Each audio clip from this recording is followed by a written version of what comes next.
Engaged is a monthly podcast brought to you by Lutheran Social Services of Southern California, where, ignited by faith, we live out God's love by embracing, equipping, and empowering vulnerable people in Southern California.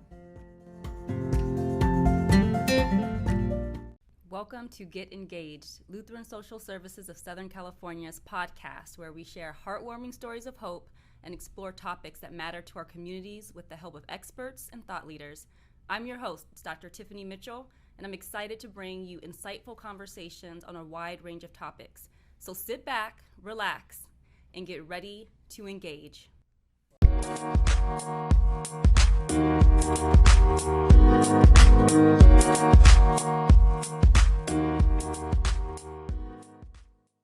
So I am so excited today that I'm joined by Dave Nagler. He is the Bishop of the Pacifica Synod, and he's also the cover of our first issue of Engage magazine. Bishop Dave, it's wonderful to have you here. Tell us a little bit about yourself and also how you got branded the surfing bishop. I'm just interested. I read a little bit about that. So the being on the cover of this magazine has caused me a little bit of grief, just so you know. It's like all my friends are definitely giving me some grief about all this. You're a local celebrity, though. I know, but I get to put cover model on my CV now, which is kind of a cool new thing. That is. Yeah, it's like so for middle-aged Lutherans, it's like a teen beat moment, right? So being on there. I've been surfing since I was 14. I used to go with my family. We were living in Simi Valley at the time, and we'd go to the beach at Ventura. And I went up to Surfers Point, and I was watching the surfers just go gliding by. And I thought to myself, I have to know how to do this. So I went back home, and I traded my 10-speed bike to a neighbor for a surfboard. And I had my mom drive me to the beach.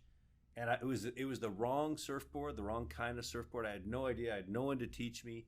And so I went out and just, it was a lot of trial and error, a lot more error than trial. But the passion was there. The passion was there. And once I got that first glide, I was hooked. And I've been hooked ever since. So for me, it's more than just fun. It is true recreation in the sense of that word. Like it sort of recenters me, regrounds me, and there's a stereotype about surfers that they're oftentimes like not dependable, party people, and it's true at some level, but it's also, I think, it's spiritually pretty grounding. So the folks who do this for a long period of time, they kind of know what I'm talking about. And I can see that, especially if you're getting up at the crack of dawn to get out there. There's this meditation that maybe comes with just being vulnerable and exposed in the open ocean. Absolutely. If you think about it, we live in this built environment all around us, but you can't build on the ocean. So you enter into wilderness. Mm-hmm. Literally you're entering into the food chain, right?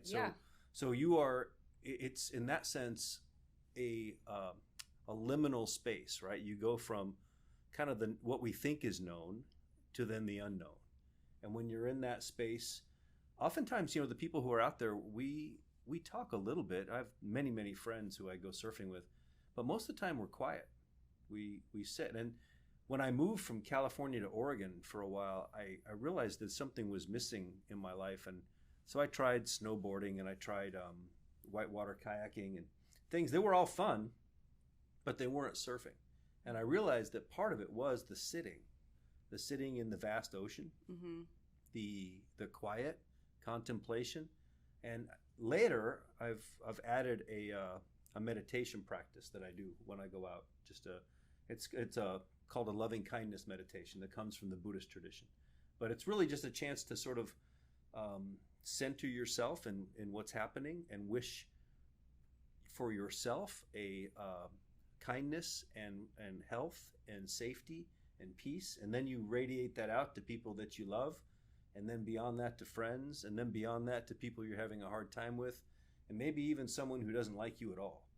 And it's a way of trying to make your heart right, and I find that it's very helpful to do in the water, because you're really kind of by yourself and in this great expanse. I love that. So, I don't always think about surfing in that way, but I can definitely see where there's the element of just solitude, faith, and that connection that you make with yourself and your higher power. Absolutely. So. My people I've worked with in the past, they also know that I need it. So when I'm usually a pretty fun-loving guy, but when I start getting grouchy and grumpy, they'll say, "Did your wife send you to the beach?" Yeah, exactly. Okay. Exactly. Be like, "Dave, you need to get in the water," and that's code for you're kind of being a jerk right now, and it's time for you to. And it works. I go out, I'll surf for a while, I come back, and everything's right.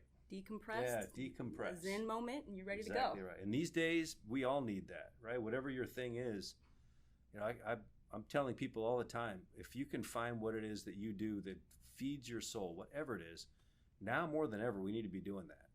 These are challenging times, and with them, when the pressure mounts, you have to find a way to fill your own cup. You do. Yeah. You do.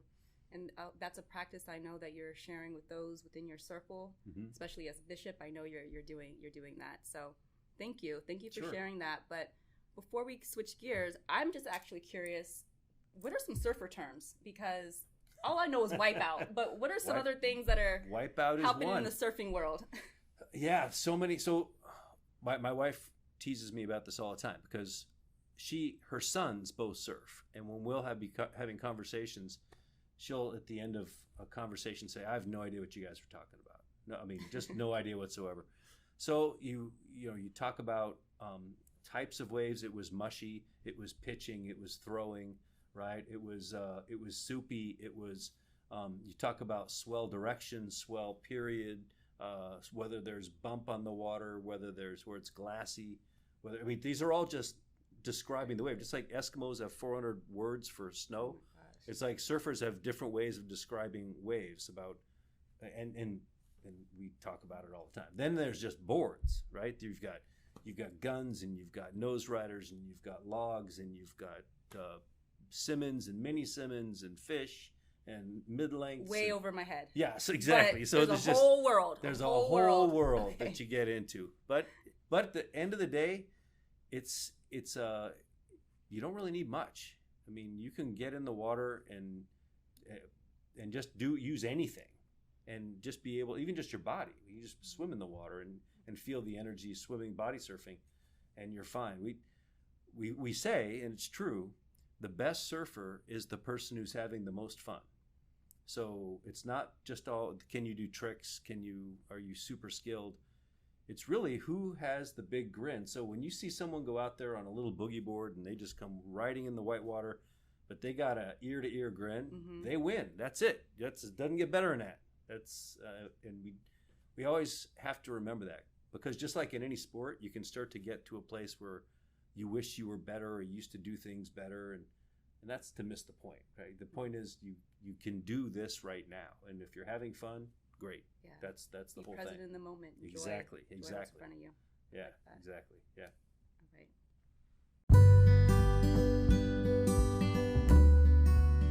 We'll be right back with Dr. Tiffany Mitchell and this month's guest. To read a free digital copy of Engage magazine, go to lsssc.org. Or for your free subscription to the quarterly printed edition of Engage, select Contact Us and subscribe.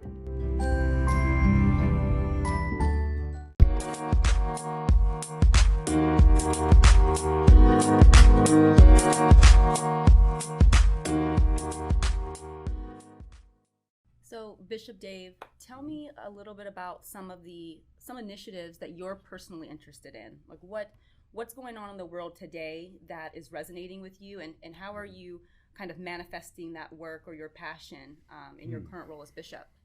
Yeah, I would say three things to begin with. First of all, our context, right? The Pacifica Synod. A synod is just the area of churches in the Lutheran Church. We have about 100.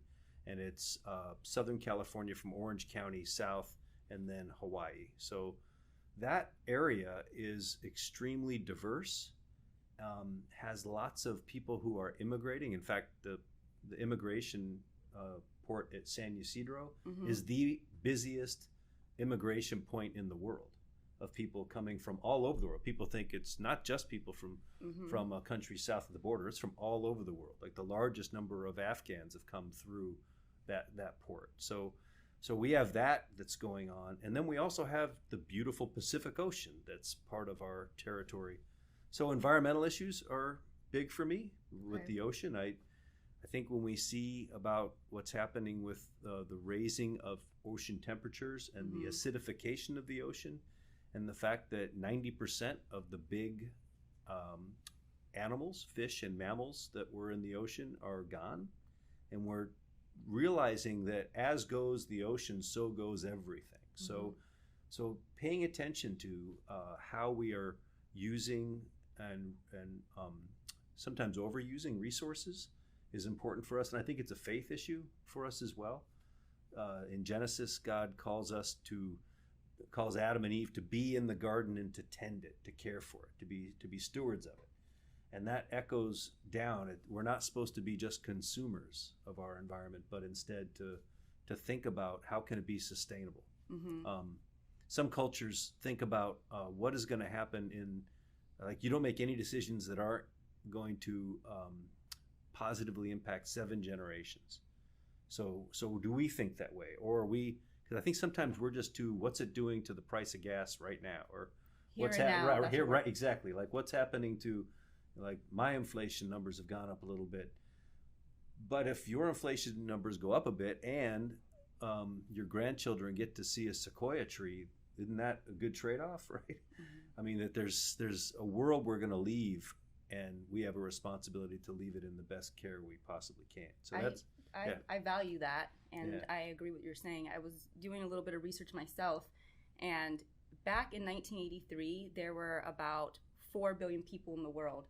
And in just 40 years, we've doubled that. Yeah, absolutely. And I'm thinking, wow, in all of history, in 1983, there were only 4 billion people, and only 40 years later, we're now at almost 8 billion people. With the projection to go to 11. And here we are. We need to be thinking about how we're consuming our resources and how we're replenishing our environment, the source of life for us. Absolutely. And the other thing, why this becomes a justice issue then, is because most of the gases that have been emitted that have caused the climate change that we've seen, the raising of temperatures, have happened in 3 countries: the United States, China, and India. The effects of these gases are being mostly affected on places that didn't cause them. So like all the global south and people who are living right along in Southeast Asia, Bangladesh, Myanmar, these places are all going to be underwater. Now they didn't cause the problem, but they're going to suffer from the problem. So that's running into the next issue, which I'm passionate about, which is immigration and how we are going to be dealing with people who are needing a safe place to be as a global community, right? Do we pay attention to the justice issues that's there and not demonize people who are trying to have a safe place for their family to grow up? You know, I bristle when I hear the way in which we describe our siblings who are coming from other places. If you had to walk 2,500 miles with your child, the only reason you would do that is because there's no other good option for you, right? So we should start with compassion. Father Greg Boyle, he runs Homeboy Industries. He has this great line that I love. He says, we should not judge poor people for how they carry their burdens, but we should be more compassionate and marvel at how they carry them, right? That they're doing something that could instruct us, as opposed to just trying to figure out how do we keep people away. Now, of course, realpolitik we run into, there's a challenge in doing that, so we have to find policies that are going to make sense. I think in the church, though, we have to always remember from the very beginning of Scripture, the people of God were a wandering people. They were people who came out of slavery. They were ones that were immigrants themselves. Jesus was a person who had to flee as a refugee to Egypt as a baby, and then came back and could not be in his normal homeland, but had to go to another place because of the governmental policies. So, and then our own my immigrant story. My family came from Europe when it was a time in which there was no real economic possibilities, and so they came here. So we are all, in the Lutheran tradition especially, we come from a story going all the way back to our Jewish siblings and through Jesus to here. We are immigrant people. We should be the ones who are the most open door, compassionate, and welcoming to people who are also struggling and trying to find a new place to be. I believe that 100%, and I know that you're spreading that message through the church and in the work that you're doing. You know, one of the things that has caught my attention recently in regards to the immigrant population is just how much of the workforce, when we're talking about the harvesting of goods and crops that feed all of us, exactly, they're done by immigrant workers, yet they're not even getting paid a livable wage. Exactly right. So we rely on this population of people to support us, but in turn we don't do anything to support them, to honor them, to welcome them, to equip them with what they need to be successful in this country. Exactly. And in fact, there's, saying, don't complain about an immigrant with your mouth full, right? Because that food that you are eating is exactly because somebody picked it, somebody cooked it, somebody's going to clean it if you're in a restaurant, someone, and our whole economy is kind of based on it. Well, one of the things that I like about Lutheran Social Services is it takes a look at the justice issues around it and looks at providing legal support, providing job training support, and figuring how to equip people to move forward. So, thank you. Thank you for sharing that. Don't go away, and if you've been inspired by anything that you've heard on today's podcast and would like to volunteer for Lutheran Social Services of Southern California, see our website, lsssc.org. Select Donate, Volunteer, and donate your time and talent to a cause you care about most.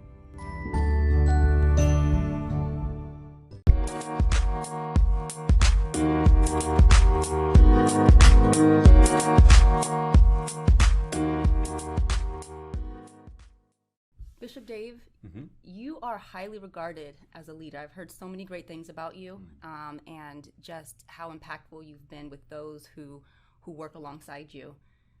Tell me, what do you think it takes to be a good leader, and who inspires you as a leader? I think leadership is super important, and I don't know that I'd call myself one. I'd be important to say first off. But the people who've inspired me as leaders are people who are authentic. They can say and commit to what they see in the world. And so I think about some people who I've known. I've had some mentors, some retired pastors, some that are gone now. People like Pastor Bill Harmon was my first person I worked with, and he continues to inspire me.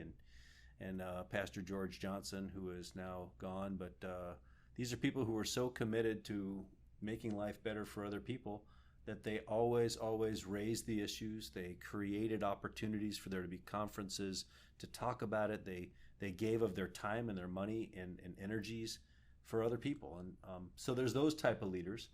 And then there's all these other leaders that I see that never, ever get mentioned or any accolades. And they're the folks that are in every one of the churches and school cafeterias, and they're the ones who are the aides for the students. These people who just do the work, and they see what needs to get done, and they just go do it. I think about when I had a chance to live in Mexico for a month when I was in seminary. And there was a woman there who I stayed with, and her name was Teo. And she had almost nothing, but she was willing to take in a seminary student for a month and to make me part of her family. And I saw how people in the community all looked to her to coordinate when someone needed some food or someone else needed some medicines or someone needed. She had no degree. She had no official title. No one was going to come interview her, but she just was a trusted source who was willing to do the right thing, right? And every time that she would give me some food, and I would say thank you to her, she would always say, gracias a Dios, David, which is thanks to God. Everything that we have comes from God. And she was a great reminder of that for me. I see great leaders now today too. Mostly they're younger people. In the world stage, I think of people like Malala Yousafzai, right? She was just on the Oscars the other night, right? Yeah. I mean, she's someone who has the youngest winner of the Nobel Peace Prize, who's committed to education, who's gotten her advanced degree, and now is going to get an Oscar. Makes me feel like a slacker here. I mean, she's amazing, right? But she's also, she's very committed to her issue of women's education in the world. Yeah. People making a difference, using their voice and the gifts that God has given them to really enact change. And I agree with you. I think about the work that we do here at LSS and just all of the folks who have their boots on the ground. We call them our hidden heroes. Yeah. Because without them, we can't do what we do. Yep. And every day, they're touching lives. And those people who touch lives in a very genuine way without expecting anything in return, those are the people that are setting the stage for what we want tomorrow to look like. Absolutely. Absolutely. When I was at Central City Lutheran Mission, I got there and I had my set of skills of what I could try and do. But I was not raised in that context. Most of the people we're working with, many of them were formerly incarcerated. Many of them were undocumented. Neither of those identities were mine. So I had to lean on a lot of these everyday heroes to make this thing work. I had one guy who was our head of security, Pops. That guy, Pops, was a guy in his 70s, and everyone respected him and knew. And I just had to trust him that what he was saying was true. What was going on in the community was true, and he never let me down. When he was my guy I would go to. He was our leader for security at that time. Yeah. Thank you for sharing that. Sure. Up next, some final thoughts. And to discover all the many ways you can donate your treasure to Lutheran Social Services to help vulnerable people of Southern California, go to lsssc.org and select Donate.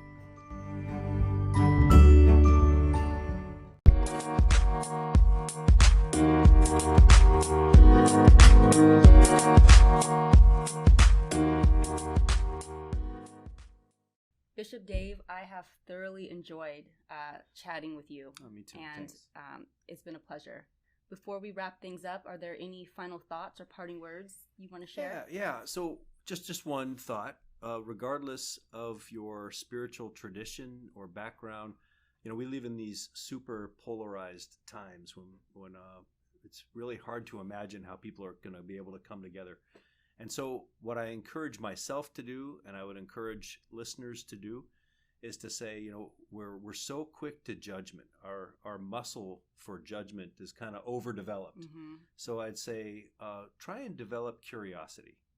So when you feel that judgment coming up about what someone is saying or how someone looks to you or anything, try and instead change that judgment to curiosity. I wonder what it would be like to be that person. I wonder what their life is like. I wonder who their kids are. I wonder, just start to wonder a bit more. That's what I'd say.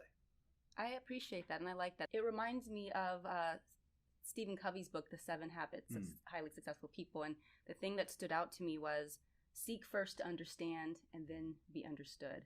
Mm-hmm. If we lead with that the same way, be curious about what the other person is experiencing and going through before we pass the judgment. Just that little bit of a pause to reflect and understand someone else will probably bring us more context and clarity than we've ever imagined. Exactly. Thank you. Sure. Thanks for tuning in to Get Engaged. I hope you enjoyed today's podcast. Please subscribe to the podcast and leave a review on your favorite platform. And don't forget to follow us on your favorite social media site and keep up to date with all the ways LSSSC embraces, equips, and empowers Southern Californians in your community. Until next time.